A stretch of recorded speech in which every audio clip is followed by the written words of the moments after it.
Manila, the fishing is best on nights like this when the moon is a sliver in the sky, and at midnight in the Philippines' largest fishing port, the atmosphere was frenetic. Dockworkers in thick rubber boots emptied the catch from the rusting vessels crowded against the pier.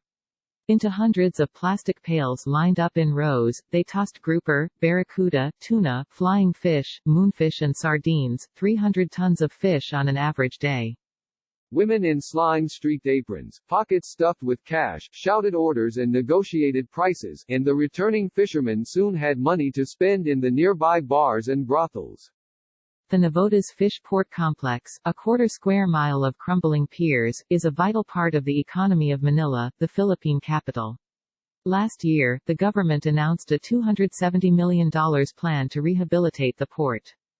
But the government's renewal plans have worried the port's impoverished residents, who have already suffered tremendous trauma at the hands of the Philippine authorities and now fear being evicted. Inside the port is one of Manila's most notorious slums, Market 3, which has a reputation in the capital as a lair for drug dealers and hit men willing to kill someone for $100. When President Rodrigo Duterte questions the humanity of the people being shot by the police in his anti-drug campaign, in which at least 6,600 people have died, he's aiming his slurs at people like those in Market 3. What crime against humanity? Mr. Duterte said in defense of his anti-drug campaign. I'd like to be frank with you, are they humans? At the height of the government's crackdown in 2016 and 2017, Market 3, named after the nearest pier, was an epicenter of the killings, even though the majority of the 1,000 or so families living here had nothing to do with the drug trade. There were bodies found floating in the water, while other people were killed in their homes, as many as 5 in a night.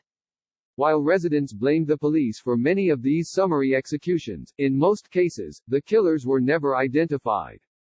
But the police left no doubt it was they who smashed open doors during frequent raids in the middle of the night, wearing masks, carrying guns and shining flashlights into the faces of Market 3's residents. Because people couldn't quite discern why the police or their proxies were killing some and not others, mistaken identity or disproportionate punishment were frequent guesses. The raids filled the whole slum with a fear that death could happen at any time, for any reason. There's less of that now. While the government's deadly anti-drug campaign goes on, the police focus has shifted to other areas of the country and to other targets. Just on Wednesday, Mr. Duterte ordered the police and the military to shoot people protesting the nation's lockdown over the coronavirus. We're still scared, said John Felix Eduarte, 18, who grew up in Market 3. When he was a child, he scoured the nearby piers for dropped coins and fish that slipped out from a pail. He sold them and used the money to gamble for penny stakes. At the port's ice plant, he packed shaved ice into balls, and threw them at his friends. Or he hitched rides on sea-bound fishing boats, leapt off into the bay and swam back to the docks. It's too dirty now to swim. If you swallow the water, you'll definitely throw up, Mr. Eduarte said. And like many of Market 3's residents, he now works on the docks, hoisting crates, pulling 80-pound pails of fish and shoveling ice. The port proper is connected to Market 3 by a narrow cement path that wends between an overgrown empty lot known as the Mountain, a permanent black puddle the size of a swimming pool, and the port's 20-foot-high outside wall. When Mr. Eduarte was 15, he met Mary Punio, then also 15, at a karaoke stall. They had the same favorite song. They were both dating other people, but soon they were singing duets, and a week later, started dating each other. Ms. Punio isn't from the fish port and had sworn she would never go inside one of Manila's most dangerous neighborhoods. But when her sister moved there, she visited, and found something unexpected. It's a happier place than outside, she said. The alleys of Market 3 function as a communal living room. On a visit, a group of women played poker around a plastic table, their banter breaking out into peals of laughter. A few boys practiced break dancing, and a man shaved in the reflection of a broken-off car mirror. One boy wiped the bleary eyes of his baby sibling, just woken up from a nap. During Market 3's feast day in November for its patron saint, Our Lady of Remedies, children play a gabuco, a game involving a battle to grasp a greased coconut. Others line up for pukpak palo, using a stick while blindfolded to break a clay pot filled with flour.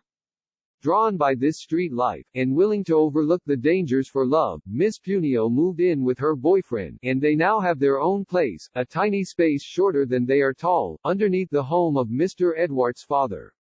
Many poor Filipinos don't have weddings or official marriage certificates, but within a year, she and Mr. Eduarte were calling each other husband and wife. She stopped going to school, anchoring her parents. They had a baby named Chloe. They didn't know how to bathe her or how to feed her.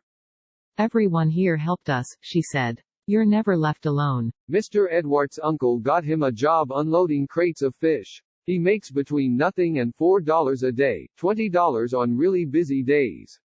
It's enough for him, Mary, Chloe and Jan, their infant son.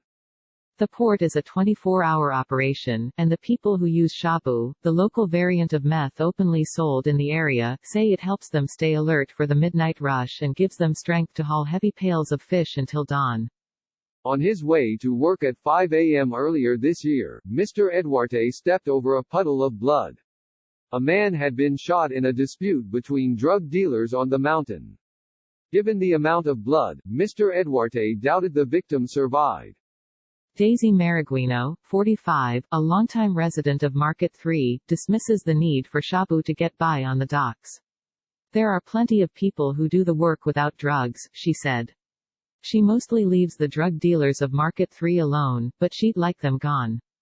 Since the government announced its rehabilitation plans for the fishing complex, Ms. Mariguino, the president of an organization that supports rights for the area's informal settlers, has been negotiating with the port authorities not to demolish their homes.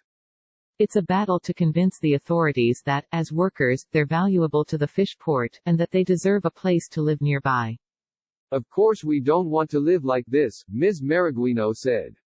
We want a decent place to live. But we need to make a living more. Last year, the police installed a CCTV camera inside Market 3. Ms. Mariguino doesn't trust the police. They've killed her friends and neighbors, and when they did their raids, cell phones and televisions disappeared with them. But if they were here to arrest the drug dealers, Ms. Mariguino was willing to give them a chance. Since then, they've arrested dozens of people, including children. With the coronavirus having shut down much of the Philippines, the residents of Market 3 feel abandoned by the government, Ms. Mariguino said, with many in the community surviving only on privately donated rice. While the fishing port remains open, many day laborer jobs have dried up. We can die of COVID-19, Ms. Mariguino said, but we're more likely to die of hunger.